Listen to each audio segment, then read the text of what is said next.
Hello dear student, welcome. तो जैसे ओ C S P का बन गया है, तो वैसे इकोनॉमिक का भी अपन लोग ऑब्जेक्टिव्स पे डिस्कस करेंगे। आ जाओ। तो फर्स्ट टॉपिक क्या दिया है, चलो बच्चों लोग ध्यान दो। Question, the branch of economic that deals with allocation of resource. क्या वर्ड आया? रिसोर्स आया, प्रोडक्ट का प्राइस आया। तो फर्स्ट चैप्टर में दो है ना, छोटा भाई बड़ा भाई। तो माइक्रो इकोनॉमिक क्या आएगा? Allocation of resources micro economic, right. और वाइड इकोनॉमी आया, अनलिमिटेड आया, स्कोप आया, तो मैक्रो इकोनॉमिक क्या रहेगा? और micro is deal with lumping method. अब मैक्रो किसके साथ, sorry, micro deal with slicing method, और मैक्रो किसके साथ डील करता है? लंपिंग। तो ऐसा करके ऑब्जेक्टिव्स किधर भी आ सकता है। नेक्स्ट क्या बोला, सुनो। नेट एडिशन में टू टोटल। जब भी टोटल के ऊपर एडिशन होता है, क्या सुने? टोटल के ऊपर कुछ ऐड होता है या चेंज होता है, उसको मार्जिनल बोलते हैं। क्या बोलते हैं? तो मार्जिनल रेवेन्यू।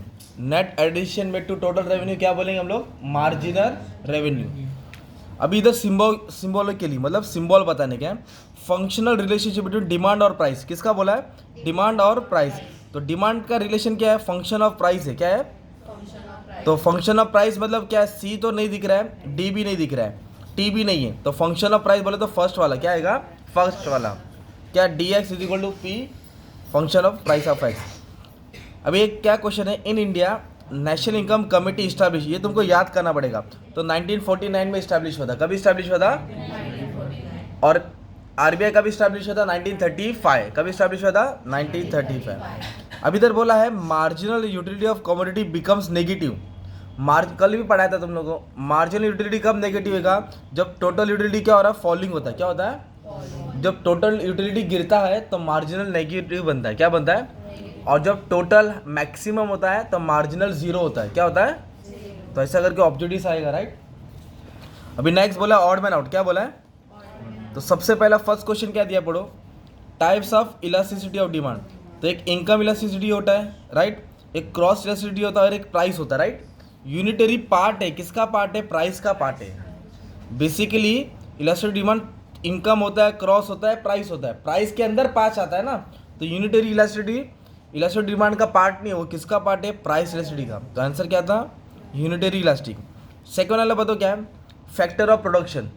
बनाने के लिए क्या क्या लगता है? लेबर लगता है, लैंड लगता है, कैपिटल लगता है, एंटरप्रेन्योर लगता है। प्रॉफिट थोड़ी फैक्टर है।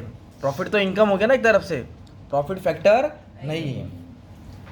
अभी मार्केट स्ट्रक्चर बोला, क्या बोला है? परफेक्ट कंपटीशन होता है, मोनोपोली होता है, ओलिगोपोली होता है। वेरी शॉर्ट पीरियड मार्केट होता है, नहीं। ऊपर के तीन मार्केट के पार्ट है, ये वाला नहीं है, सिंपल। उसके बाद बोला है टाइप्स ऑफ बैंक अकाउंट। क्या बोला है? सेविंग अकाउंट है, रिकरिंग अकाउंट है, करंट अकाउंट है। डीमैट अकाउंट नहीं, वो एक बैंक अकाउंट नहीं है, वो शेयर्स के लिए अकाउंट होता है, खरीदना बेचने के लिए। तुम्हारा भी डीमैट अकाउंट मैं ही खोलूंगा, टेंशन मत लो। क्लासेस ऑफ पब्लिक एक्सपेंडिचर मतलब गवर्नमेंट का खर्चा। किसका खर्चा? गवर्नमेंट का खर्चा।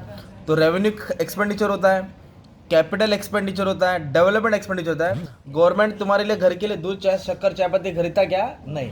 तो कंजम्पशन एक्सपेंडिचर आंसर था। क्या था? Consumption expenditure is not a part of government expenditure. और उसके बाद क्या बोला है? वन टर्म है ना, इकोनॉमिक टर्म देने का, राइट। तो पढ़ो क्या है? कॉस्ट इंकर्ड, खर्चा हुआ, बाय द फर्म, बिजनेस ने किया, टू प्रमोट सेल मतलब सेल्स को बेचने के लिए जो खर्चा होता है उसको बोलते हैं सेलिंग कॉस्ट। क्या बोलते हैं? Selling cost. और जो बनाने के लिए खर्चा होता है उसको प्रोडक्शन कॉस्ट बोलते हैं। और सेलिंग कॉस्ट कौन सा कम मार्केट करता है? Monopolistic competition, oligopoly. सेलिंग मतलब एडवर्टाइजमेंट, प्रमोशन, वो सब। सेंटेंस समझा? सेकेंड पढ़ो। The tax which is paid by tax payer on his income and property. जो टैक्स इनकम और प्रॉपर्टी पे दिया जाता है उसको डायरेक्ट टैक्स बोलते हैं। क्या बोलते हैं? और जो टैक्स गुड्स और सर्विस पे देते हैं उसको इनडायरेक्ट टैक्स बोलते हैं। क्या बोलते हैं? ऐसा उल्टा घुमा फिरा क्या आएगा? Capacity of commodity to satisfy human want, utility है ना, सेकंड चैप्टर का मीनिंग। बोलो, capacity of commodity to satisfy human want, क्या बोलते हैं उसको? यूटिलिटी। और यह है तो बताता हूँ, वेयर एंड टियर मतलब जो एसेट्स पुराना हो जाता है। अभी जैसे कैल्सी देखो नया होता है, अभी मेरी कैल्सी देखो जूनी पुरानी हो गई ना यार। अगर एक कैल्सी 150 की आती है तो इसको मैं बेचूंगा तो 150 थोड़ी मिलेगा, 30 रुपया 40 रुपया मिलेगा, चालू है, जिंदा है। तो वेयर एंड टियर बोलते हैं उसको। Of capital asset due to their use in process of production, तो उसको बोलते हैं डेप्रिसिएशन। क्या बोलते हैं उसको? जब एसेट्स की वैल्यू जूनी पुरानी हो जाती है और उसका वैल्यू घट जाती है तो डेप्रिसिएशन बोलते हैं। क्या बोलते हैं? A desire which is back by willingness to purchase and ability to pay, demand. क्या ये रहेगा? डिमांड। और इसका सप्लाई का कैसा आएगा? अ commodity which is offered for sale, बोलो अ कॉमोडिटी विच इज, तो उसको सप्लाई बोलेंगे। क्या बोलेंगे? अभी आया को रिलेशन, क्या बताने का? पहले क्या पढ़ो? पेन और इंक डब्बा बना है, टी और कॉफी सब्स्टिट्यूट गुड्स। तो टी और कॉफी सब्स्टिट्यूट गुड्स होता है, तो पेन और इंक तो साथ में बिकता है ना, पतंग और मांझा, तो जॉइंट डिमांड क्या है? तो पर इधर डिमांड नहीं लिखने का, गुड्स लिखने का, तो इधर लिखेंगे कॉम्प्लीमेंट्री गुड्स। क्या लिखेंगे? जॉइंट डिमांड को बोलते हैं कॉम्प्लीमेंट्री गुड्स, जो चीज साथों साथ बिकता है, जूता मोजा पतंग मांझा। याद आया? माइक्रो इकोनॉमिक ट्री है, तो मैक्रो इकोनॉमिक क्या आएगा? फॉरेस्ट। फॉरेस्ट लिखेंगे, अपना नावंदा माउंटेन लिखा था ना, आया नहीं वो, जब जब याद आएगा उसकी याद आएगी। नेक्स्ट क्या है? देखो बेस ईयर को डैश मारा, डब्बा बनाया है, और करंट ईयर को P1 लिखा है।